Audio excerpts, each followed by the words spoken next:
श्रीमद् भागवत महापुराण प्रथम स्कंद अध्याय 10। श्री कृष्ण का द्वारका गमन। शौनक जी ने पूछा, धार्मिक शिरोमणि महाराज युधिष्ठिर ने अपनी पैतृक संपत्ति हड़प जाने के इच्छुक आतआतियों का नाश करने अपने भाइयों के साथ किस प्रकार से राज्य शासन किया और कौन कौन से काम किए, क्योंकि भोगों में तो उनकी प्रवृत्ति ही नहीं थी। सूत जी कहते हैं, संपूर्ण सृष्टि को उज्जीवित करने वाले भगवान श्री हरि परस्पर की कलहाग्नि के दग्ध कुरुवश को पुनः अकुरित कर और युधिष्ठिर को अपने राज सिंहासन पर बैठाकर बहुत प्रसन्न हुए।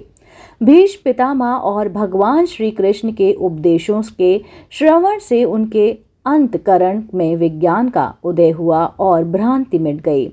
भगवान के आश्रम में रहकर वे समुद्र पर्यंत सारी पृथ्वी का इंद्र के समान शासन करने लगे।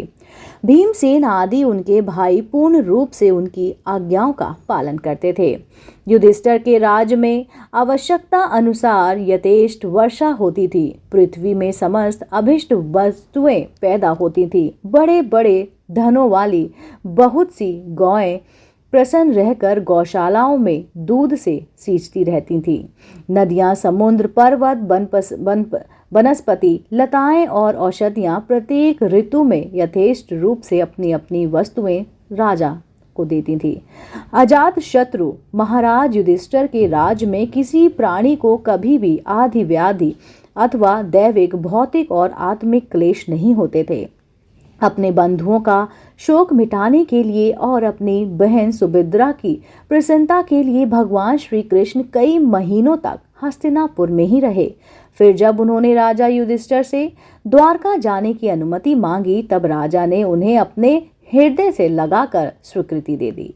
भगवान आपको प्रणाम करके रथ पर सवार हुए। कुछ लोग ने उनका आलिंगन किया और कुछ ने प्रणाम।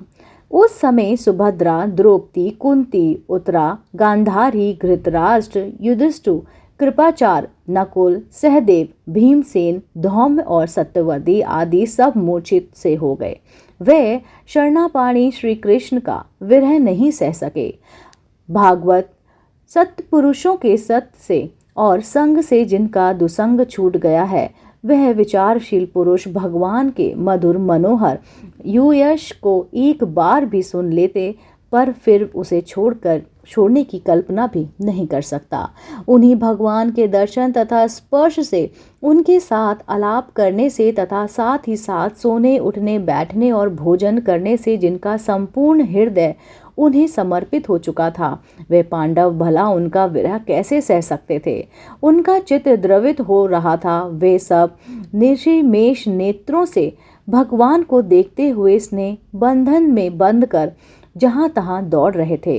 भगवान श्री कृष्ण के घर से चलते समय उनके बंधुओं की स्त्रियों ने नेत्र उठा कर उमड़ते हुए आंसुओं से भर आए, परंतु इस भय से कि कहीं यात्रा के समय कुछ अशगुन ना हो जाए, उन्होंने बड़ी कठिनाई से उन्हें रोक लिया।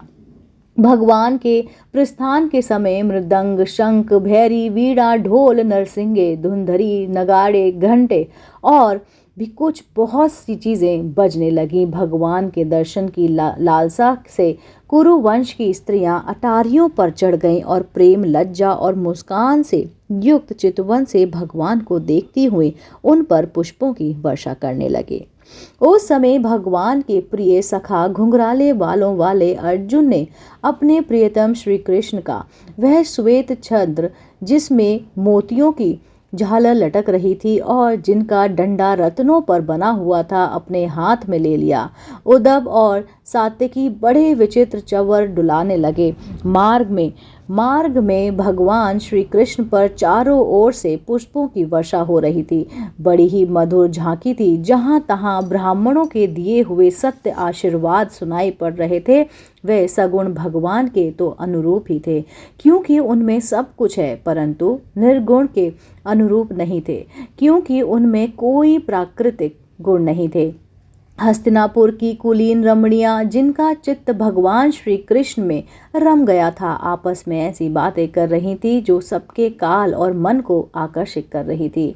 वे आपस में कह रही थी, सखियों, वे वे ही सनातन परम पुरुष हैं जो प्रलय के समय भी अपने अद्वितीय निर्विशेष स्वरूप में स्थित रहते हैं।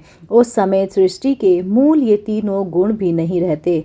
जगदात्मा ईश्वर में जीव भी लीन हो जाते हैं और महत्वादि समस्त शक्तियां अपने कारण व्यर्थ ही सो जाती हैं। उन्होंने ही फिर अपने नाम स्वरूप रहित स्वयं स्वरूप में नाम रूप के निर्माण की इच्छा की तथा अपनी काल शक्ति से प्रेरित प्रकृति का, जो कि अपने और उनके अंशभूत जीवों को मोहित कर लेती हैं और सृष्टि की रचना में प्रवृत्त रहती हैं, अनुसरण किया और व्यवहार के लिए वेदादि शास्त्रों की रचना की। इस जगत में जिनके स्वरूप का साक्षात जितेंद्रियां योगी अपने प्राणों को वश में करके भक्ति से प्रफुल्लित निर्मल हृदय से किया करते थे, वे श्री कृष्ण वही साक्षात परम ब्रह्मा है। वास्तव में इन्हीं की भक्ति से अंतकरण की पूर्ण शुद्धि हो जाती है, योगादि के द्वार नहीं। सखी, वास्तव में वही है जिनकी सुंदर लीलाओं का गायन वेदों में और दूसरे गोपनीय शास्त्रों में वहाँ पर बना हुआ है, ऋषियों ने किया है, जो एक अद्वितीय ईश्वर है और अपनी लीला से जगत का सृष्टि पालन तथा संहार करते हैं, परंतु उनमें आसक्त नहीं होते। पर तामसी बुद्धि वाले राजा अधर्म से अपना पेट पालने लगते हैं, तब ये ही सद्गुण को स्वीकार कर ऐश्वर्य, सत्य और रित, दया और यश प्रकट करते हैं और संसार के कल्याण के लिए युग युग में उनको अवतार धारण करते हैं। अहो, ये यदुवंश परम प्रशंसनीय है, क्योंकि लक्ष्मीपति पुरुषोत्तम श्री कृष्ण ने जन्म ग्रहण करे इस वंश को सम्मानित किया है। वह पवित्र मधुवन भी अत्यंत धन्य है, जिसे इन्होंने अपने शैशव एवं किशोर अवस्था में घूम फिर कर सुशोभित किया है। बड़े हर्ष की बात है कि द्वारका ने स्वर्ग के यश का तिरस्कार करके पृथ्वी के पवित्र यश को बढ़ाया है। क्यों ना हो, वहाँ की प्रजा अपने स्वामी भगवान श्री कृष्ण को जो बड़े प्रेम से मंद मंद मुस्कुराते हुए उन्हें कृपा दृष्टि से देखते हैं, निरंतर निहारती रहती है। सखी, जिनका उन्होंने पाणी ग्रहण किया है, उन स्त्रियों ने अवश्य ही व्रत, स्नान, हवन आदि के द्वारा इस परमात्मा की आराधना की होगी, क्योंकि वे बार बार इनकी उस अधर सुधा का पान करती हैं, जिसके स्मरण मात्र से ही ब्रजबालाएं आनंद से मूर्छित हो जाया करती हैं।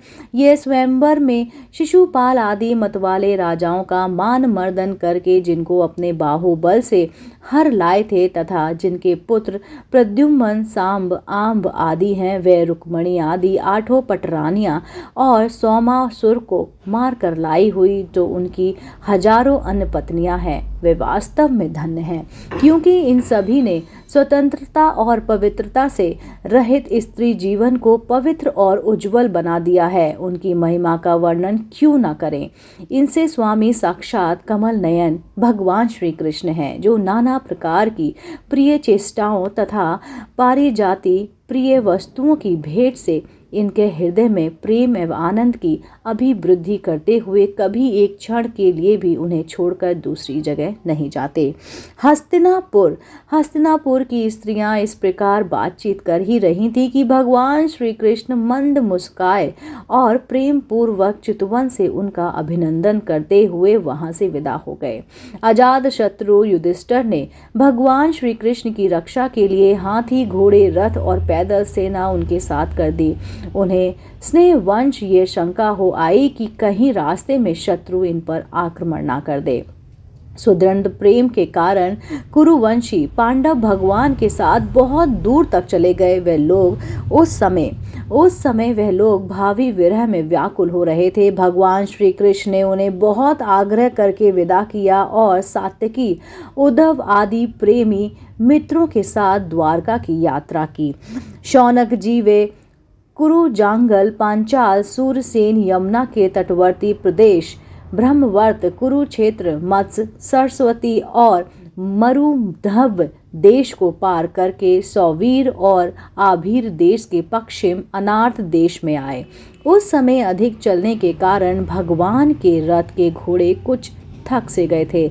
मार्ग के स्थान स्थान पर लोग उपहार आदि के द्वारा भगवान का सम्मान करते। सायंकाल होने पर वे रथ पर से भूमि पर उतर आते और जलाशय पर जाकर संध्या वंदन करते। यह उनकी दिनचर्या थी। दोस्तों, इसी के साथ श्रीमद् भागवत महापुराण प्रथम स्कंद का 10वां अध्याय यहीं पर समाप्त होता है। अगला अध्याय सुनने के लिए आप देखते रहिए आपका अपना पसंदीदा YouTube चैनल आध्यात्मिक कहानियाँ।